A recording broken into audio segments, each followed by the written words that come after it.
ये एक नौजवान लड़के का कत्ल हुआ है और जो जानकारी मिली है ये गुंडागर्दी पिछले काफी टाइम से जारी थी।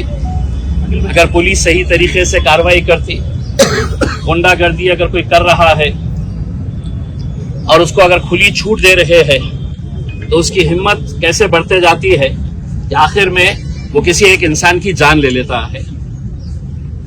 ये नौजवान लड़का यकीनन ये कितना मकबूल था आप लोगों के बीच में, आपके दिल में उसके लिए क्या जगह थी, वो पिछले 24 घंटों से आप लोग जो उसके लिए खड़े हैं, दिन और रात उसके इंसाफ के लिए आप लोग खड़े हुए हैं, उसमें हम भी शामिल हैं। हमारा ये कहना है कि मैं निकलने से पहले एसपी साहब से बात किया। मुझे बहुत सारे नौजवान लड़कों ने फोन के ऊपर बताया था। एसपी साहब का कहना है कि हमने 5 लोगों को गिरफ्तार किए। मैंने कहा ठीक है, आपने 5 लोगों को गिरफ्तार किए हैं, लेकिन लोगों का कहना है कि मुख्य जो आरोपी है, जो मेन आरोपी है, उसको अभी तक क्यों नहीं गिरफ्तार किया गया है। 3 आरोपी मुझे बताए गए हैं। हो सकता है अगर मैं गलत होऊंगा तो मुझे दुरुस्त करिएगा कि ये 3 आरोपी के लिए उनके कहने के मुताबिक जो उन्होंने मुझे फोन के ऊपर बताया है कि उन्होंने क्राइम ब्रांच की पूरी टीम वहां पर लगा रखी है। मैं ये चाहूंगा कि ये नौजवान बच्चे के, चूंकि उसको वालिद नहीं थे, मामू ने पाल पोस कर बड़ा किया है, तो हम तीनों मामुओं के साथ में जाके एसपी साहब के पास बैठते हैं, बात करते हैं, उनका क्या कहना है समझ के लेते हैं, और जो भी फैसला रहेगा वो उनके मामू और यहाँ के जितने भी आप नौजवान लड़के हैं, आप लोगों की मर्जी के हिसाब से आगे जो भी करना है। लेकिन एक बात अच्छी तरह से आप लोग समझ लीजिएगा, अपने जहन के अंदर ये बात डाल दीजिएगा उसमें, हम यहाँ पर अपने नौजवान बच्चों को ऐसा मरते हुए देखने के लिए नहीं आए हैं।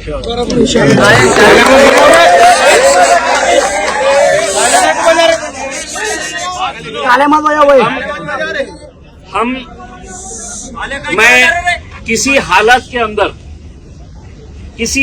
के अंदर मैं वैजापुर की पुलिस को चैन की नींद सोने नहीं दूंगा जब तक है तो ये आरोपियों को गिरफ्तार नहीं करते हैं। और हम पूरी ताकत के साथ, क्योंकि हम ये यहाँ पर इस मुल्क के अंदर हम ये नजारा, ये मंजर देखने के लिए नहीं है हम कि हमारे बच्चे ऐसे ही सड़क के ऊपर मारे जाएंगे, आरोपी फरार हो जाएंगे, कोई उन्हें दबा के रखेगा, छुपा के रखेगा करके उसमें। और मैं आपको इतना भी यकीन दिलाता हूँ, इसके लिए अच्छे से अच्छा जो भी वकील रहेगा, इंशाल्लाह हम पूरी ताकत लगाकर, एक बेहतरीन वकील लगाकर, इसको कड़ी से कड़ी सजा कैसी मिलती है इंशाल्लाह वो दिलाने के लिए भी हम पूरी जद्दोजहद करेंगे, पूरी कोशिश करेंगे। सिर्फ मेरी आप लोगों से अदबन ये गुजारिश है, मैं आपके गुस्से को समझ सकता हूँ, आपकी नाराजगी को मैं समझ सकता हूँ, लेकिन हमें अगर कोई फैसला करना है तो अब हम जज्बात के साथ नहीं कर सकते हैं उसमें। अब कानून के साथ अगर हमें लड़ाई लड़ने का है तो हमको कानून के दायरे के अंदर रहते हुए, वरना ये लोग इंतजार करते बैठे हुए हैं कि इनके डंडे, इनकी बंदूकें, आपका सीना, ये गोलियां आपके ऊपर बरसाने के लिए बैठे हुए हैं, ये डंडे आपके लिए चलवाने के लिए बैठे हुए हैं। मैं आप लोगों से सिर्फ इतनी अदबन गुजारिश करूंगा कि अगर हल्ला गुल्ला करेंगे तो नतीजे नहीं निकलेंगे। आप जितने लोग हैं यहाँ पर बैठिएगा, मैं इनके तीनों मामुओं के साथ हम पुलिस के एसपी के ऑफिस के पास जाते हैं, एसपी के साथ बैठ के है तो पूरी बातचीत करते हैं। जो भी बातचीत निकल कर आती है, जो भी, मैं दोबारा यहाँ पर आता हूँ, उसके बाद अगर इनके मामू जो फैसला करते हैं वो फैसले के हिसाब से हम आगे, अगर वो बोले इन्हें हमें यहीं पर बैठना है करके तो फिर हम यहीं पे बैठेंगे।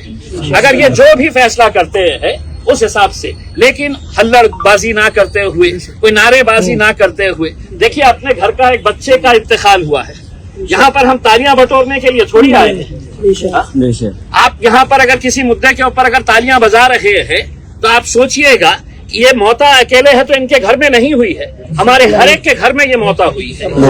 और मौता का जो मंजर होना चाहिए जो दर्द और जो तकलीफ होनी चाहिए ये हम सबको समझने की जरूरत है। तो मैं आप लोगों से गुजारिश करता हूं कि आप लोग यहीं पर रहिएगा। मुझे पता नहीं है कि एसपी ऑफिस कितनी,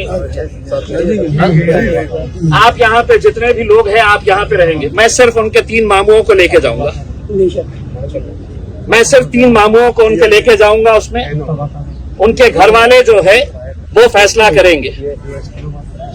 हम एसपी के पास जाते हैं, बातचीत करके आते हैं दोबारा। आप लोग यहीं पे रहिएगा। उसमें इंशाल्लाह ये दबाव इतना पुलिस के ऊपर डालेंगे कि जल्द से जल्द कैसे आरोपियों को पकड़ा जा सकता है। मारने वाले अगर आप रहते तो शायद आपके पूरे खानदान को अभी तक उठा लिया जाता था। तो इंसाफ अगर होगा तो इंसाफ पूरी, देखिए आप ये सब हथकंडे पूरे मुल्क के अंदर चलाए जा रहे हैं। ऐसा नहीं है कि सिर्फ वैजापुर के अंदर ये मामला सामने आ रहा है, ये पूरे मुल्क के अंदर ये। लेकिन अल्हम्दुलिल्लाह अल्लाह के लाख लाख करम है, हम गिरे भी है तो क्या हुआ है, हम उतनी मजबूती के साथ लड़ने की आज भी ताकत रखते हैं। बस आप लोगों से गुजारिश है कि मैं ये मामू लोगों को लेकर जाता हूँ। बाकी आप लोग किसी तरह का कोई हुल्लड़बाजी ना करें। आज जुम्मे का